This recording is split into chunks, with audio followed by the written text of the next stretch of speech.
Muli, mapagpalang gabi po sa ating lahat mga kapatid at muli po tayo mag-share ng daily devotion. Dito na po tayo ngayon sa Leviticus chapter 24 at ang akin pong i-share ay dito po sa verse 24, 1 to 4 po. At sinasabi nga po sa talatang ito, ang mga ilawan. Sinabi ni Yahweh kay Moises, iutos mo sa mga Israelita na magdala na ng dalisay na langis ng bulibo upang patuloy na magningas ang ilawan. Sa labas ng tabing, sa loob ng tuldang tipanan, ang mga ilaw na iyon ay sisindihan ni Aaron tuwing hapon at pananatilihing may sindi hanggang umaga. Ito ay tuntuning susundin ninyo habang panahon. Pangalagaan niya ang mga ilaw na ito na sa patungang ginto upang manatiling maningas sa harapan ni Yahweh. Purihin po ang Panginoon sa pagkabasa po ng kanyang mga banal na salita. Glory to God po. Magandang gabi po sa ating lahat at muli po tayong mag-share sa Leviticus chapter 24 verse 5 to 7. At kukuha ka ng mainam na harina at magluto ka niyan ng 12 munting tinapay. Tig-2 ika-10 bahagi ng isang epa ang bawat munting tinapay. At ilagay mong 2 hanay, 6 sa bawat hanay, sa ibabaw ng dulang na dalisay sa hirap ng Panginoon. At maglalagay ka sa bawat hanay ng dalisay sa kamangyan upang ito'y maging paalala na tinapay na handog nga sa Panginoon na pinaraan sa apoy. Amen. Magandang gabi po sa inyo lahat. Ang isi-share ko po ngayon, Leviticus chapter 24, verse 8 to 10. Tuwing araw ng pangmamahinga, ang tinapay na ito ay handog kay Yahweh. Ito ay gagawin ng bayan Israel sa habang panahon. Pagkatapos ihandog ang mga tinapay na yon, ay ibibigay kay Aaron at sa kanyang mga anak. Kakainin nila yon sa isang banal na lugar sapagkat iyon ay inilaan kay Yahweh. Ito ay tuntunin dapat sundin habang panahon. Paglapastangan at kaparusahan. Nang panahon yun ay may isang lalaking pumasok sa kampo ng Israel.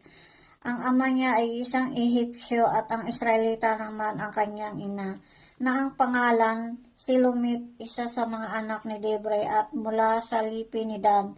Ang anak ng mga ito ay napaaway sa isang tunay na Israelita. Sa kanilang pag-aaway, nagmura siya at nagsalita ng masama laban sa pangalan ni Yahweh. Kaya dinala siya kay Moises. Amen. Levitico chapter 24 verse 11 to 13.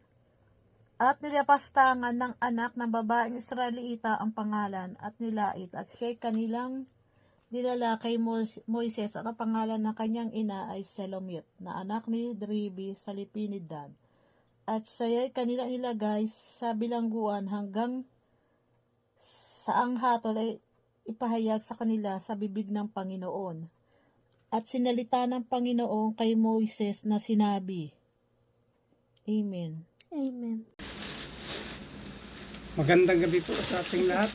Ang i-share ko po ngayon ay makikita sa Leviticus chapter 24 verses 14 to 16. Ito po ang nakasulat. Dalhin ninyo sa labas ng kampo ang taong iyon na lumapastangan sa akin, at ang lahat ng nakarinig sa kanyang paglapastangan ay magpatong ng kanilang makamay sa ulo, kamay niya, bilang patunay na siya ay dapat managot. Pagkatapos, babatuhin siya ng buong mamamayan. At sasabihin mo sa mga Israelita na ang sinumang katutubong Israelita o dayuhang naninirahang kasama nila na lapastangan sa aking pangalan ay mananagot. At dapat siyang batuhin ng lahat hanggang sa mamatay siya. Ilang po, maraming salamat. God bless. Magandang gabi po. Ang aking pong babasahin ngayon ay Leviticus chapter 24 verses 17 to 19. If anyone takes the life of a human being, he must be put to death. Anyone who takes the life of someone's animal must make restitution, life for life.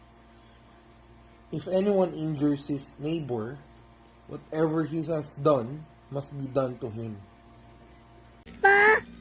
Magandang pagpapalang gabi po sa atin lahat. Ang aming pong ibabahagi ay matatagpuan sa Leviticus chapter 24 verses 20 to 23. Ito pong sinasabi, baling buo sa baling buto, mata sa mata, ngipin sa ngipin, kung ano ang ginawa niya, gayon din ang gagawin sa kanya. Ang makapatay ng hayop ng kanyang kapwa ay kinakailangang magbabayad ng hayop din. Ngunit ang pumatay ng kapwa-tao ay dapat patayin din. Iisa ang batas na paiiralin sa mga katutubong Israelita at sa mga dayuhan. Ako si Yahweh, ang inyong Diyos. Nang masabi na ito ni Moises, inilabas nila sa kampo ang lumalapastangan at binato hanggang mamatay. Sinunod ng mga Israelita ang mga utos ni Yahweh na ibinigay niya kay Moises. Amen. Purihin ang Diyos sa pagkabasa ng kanyang mga salita. So, parang dito, no, hindi ko man po nabasa yung umpisa sa chapter 24, pero muli narinig natin dito yung yung batas na isinagawa ng Panginoon para po sa mga naapi o ito pong mga yung pumapatay, 10 utos na parang ito ay nabasa natin to sa Exodus chapter 21 para na yung sa Exodus at makikita din natin ito sa Deuteronomy, yung batas ng ating Panginoon sa mga kaparusahan sa mga paglapastangan sa mga hayop man o tao kaya noon napaka higpit ng batas na magiging kaparusahan doon sa mga taong gumagawa ng mga hindi maganda o kasalanan kasi kung pumatay ka, papatayin ka rin.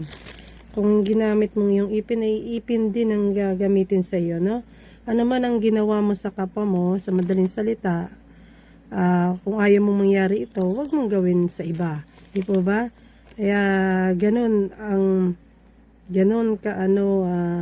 nakakatakot yung kaparusahan ng pag lumapastangan ka sa ating Panginoon, Kaya mapalad tayo ngayon dahil ang Panginoon through Spirit ay nangungusap na tayo ay lagi tayong anytime every seconds na pag magkasala tayo mari tayong humingi agad ng tawad. Hindi katulad noon na mapapatawad tayo ng Panginoon, na hindi katulad nung dito sa nababasa natin na kakakilabot kung paano mo ginawa sa kapwa mo ang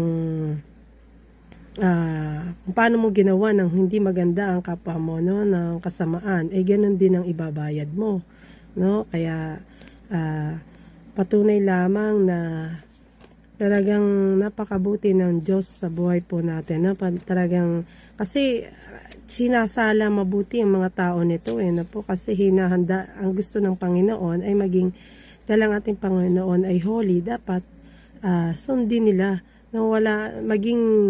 maging holy din sila para sa ating Panginoon, na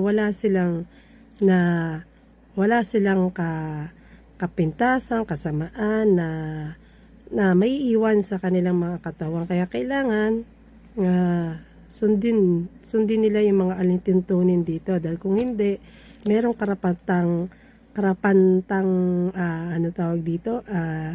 parusa, may nakahandang parusa doon, para talagang iilan lang talaga sa ganung paraan, sa ganoong kaparusahan, mapapagbatayan kung ilan lang talaga yung matitirang mabuti, Kaya nga mapalad talaga tayo sa ngayon kasi pinagbayaran na ng Panginoon ang ating kasalanan, Kaya laging narito lang sa atin ang Espiritu ng Diyos na nangungusap, no, nagbabawal, nagkukonvict sa atin agad na wag nating gawin yung hindi dapat nating hindi magandang dapat gawin, ano, na lagi nagpapaalala sa atin. Kaya ayun lamang po, at maraming salamat po. Bibi. Thank you, Lord. Everything to this one. Amen. Praise God. Amen po. Amen po. Salamat po.